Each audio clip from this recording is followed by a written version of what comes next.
আপনাদের লজ্জা করে নাই শুধু ক্ষমতার লোভে আপনার বড় বড় মান্যবর ব্যক্তিদের। সাবেক রাষ্ট্রপতি এবং বিকল্পধারা বাংলাদেশের প্রধান AQM বদরুদ্দোজা চৌধুরী মারা গেছেন। তিনি ঢাকার উত্তরা মেডিকেল কলেজ হাসপাতালে চিকিৎসাধীন অবস্থায় শুক্রবার রাত 3:15টায় মারা যান। তার প্রেস সচিব জাহাঙ্গীর আলম বিষয়টি নিশ্চিত করেছেন। ফুসফুসের সংক্রমণের পর গত 2 অক্টোবর তাকে ওই হাসপাতালে ভর্তি করা হয়েছিল। বদরুদ্দোজা চৌধুরী আগে থেকে ইসকিমিক হার্ট ডিজিজে ভুগছিলেন। রাজনীতিতে AQM বদরুদ্দোজা চৌধুরীর পরিচিতি শুরু হয়েছিল বাংলাদেশ জাতীয়তাবাদী দল বিএনপির প্রতিষ্ঠাতা সদস্য হিসেবে, কিন্তু 2002 সালে সে দল থেকে বেরিয়ে নতুন দল গঠন করেন তিনি। যদিও গত 2 দশকেও তার নতুন দলটি বড় সাড়া জাগাতে সফল হয়নি। তবে রাজনীতিতে AQM বদরুদ্দোজা চৌধুরী বরাবর ছিলেন আলোচিত এক চরিত্র। তিনি 1979 সালে রাজনীতিতে প্রবেশ করেন, যখন তৎকালীন প্রেসিডেন্ট জিয়াউর রহমান বাংলাদেশ জাতীয়তাবাদী দল গঠন করেন। তিনি ছিলেন দলটির প্রতিষ্ঠাতা মহাসচিব। 1979 সালে তিনি রাষ্ট্রপতি জিয়াউর রহমানের মন্ত্রিসভায় উপপ্রধানমন্ত্রী ছিলেন। জিয়াউর রহমান এবং খালেদা জিয়া 2 সরকারের সময়ই মন্ত্রী ছিলেন বদরুদ্দোজা চৌধুরী। বিভিন্ন সময় স্বাস্থ্য ও পরিবার পরিকল্পনা, শিক্ষা এবং বিজ্ঞান ও প্রযুক্তি ও সংস্কৃতি মন্ত্রণালয়ে দায়িত্ব পালন করেছিলেন। মুন্সিগঞ্জ 1 আসন থেকে তিনি 5 বার সংসদ সদস্য নির্বাচিত হয়েছিলেন। 2 বার জাতীয় সংসদের উপনেতা এবং 1 বার বিরোধী দলীয় উপনেতা হিসেবে দায়িত্ব পালন করেন। 2001 সালে তিনি খালেদা জিয়া সরকারের পররাষ্ট্রমন্ত্রী হিসেবে দায়িত্ব পান। এরপর 2001 সালের 14 নভেম্বর বাংলাদেশের 15তম রাষ্ট্রপতি হিসেবে দায়িত্ব পালন শুরু করেন। ওই সময় শপথ গ্রহণের আগে তিনি বিএনপির সকল পদ ও দায়িত্ব থেকে পদত্যাগ করেন। রাজনৈতিক ইতিহাসবিদ মহিউদ্দিন আহমেদ বলেন, বদরুদ্দোজা চৌধুরীর রাজনীতিতে অভিষেক ছিল নাটকীয়, কিন্তু বিএনপি থেকে তার প্রস্থান ছিল বিয়োগান্তক। বাংলাদেশের রাষ্ট্রপতি হওয়ার পর এমন নাটকীয় পদত্যাগের ঘটনা আর ঘটতে দেখা যায়নি। 2002 সালের 21 জুন রাষ্ট্রপতি হিসেবে পদত্যাগ করেন বদরুদ্দোজা চৌধুরী। সে সময় বিএনপি সংসদে তার বিরুদ্ধে অনাস্থা এনেছিল। তার আগে বিএনপির সংসদীয় দলের বৈঠকে অনেক সংসদ সদস্য রাষ্ট্রপতি বদরুদ্দোজা চৌধুরীর পদত্যাগ দাবি করেন, অন্যথায় তাকে ইমপিচ করার হুমকি দেন তারা।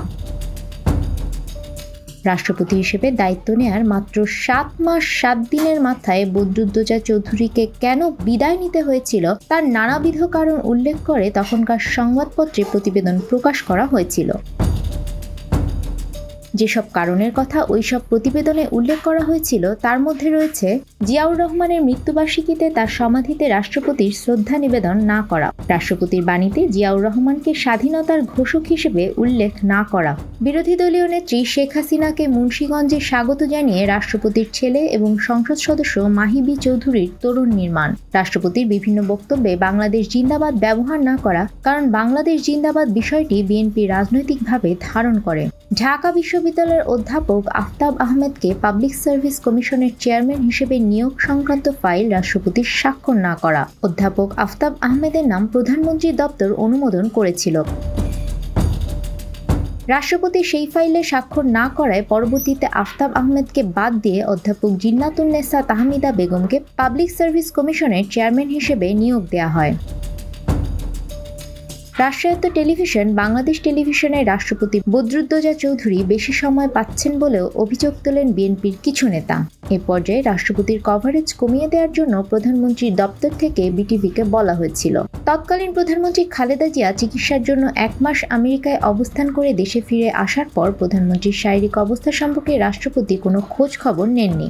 দলের মনোনীত হয়ে রাষ্ট্রপতি হওয়ার পর বদরুদ্দোজা চৌধুরীর নিরপেক্ষ অবস্থান নেয়া, রাষ্ট্রপতির নিরাপত্তা ব্যয় বাড়ানো, সেনাবাহিনী সহ কয়েকটি বিষয়ে সরকারের গুরুত্বপূর্ণ সিদ্ধান্তে দ্বিমত পোষণ করেন রাষ্ট্রপতি, রাষ্ট্রীয় কার্যক্রমের বাইরে অধিক সংখ্যক জাতীয় অনুষ্ঠানে যোগ দেয়া, বিশ্ববিদ্যালয়সমূহের চ্যান্সেলর হিসেবে তার দায়িত্ব পালন নিয়ে সরকারের একটি মহল থেকে আপত্তি এলে তা পরিস্থিতি আরও ঘোলাটে করে তোলে।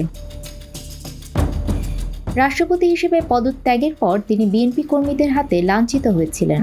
এরপর বিকল্পধারা বাংলাদেশ নামে নতুন একটি রাজনৈতিক দল গঠন করেন তিনি। তবে দল গঠনের পর দেশজুড়ে সংগঠনের কার্যক্রম বিস্তৃত বা জনপ্রিয় করতে পারেননি তিনি। তবে 2006 সালে আওয়ামী লীগের নির্বাচনী জোটে যোগ দিয়েছিল বিকল্পধারা বাংলাদেশ, যদিও পরে সে জোট দীর্ঘস্থায়ী হয়নি।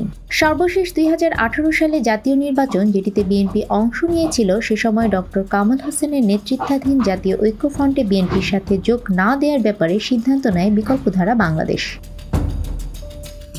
রাজনীতিতে সক্রিয় হওয়ার আগে থেকেই চিকিৎসক হিসেবে খ্যাতিমান ছিলেন বদরুদ্দোজা চৌধুরী। এছাড়া ভালো ছাত্র এবং উপস্থাপক হিসেবেও পরিচিত ছিলেন তিনি। নিউজ ডেস্ক, আমাদের সময়।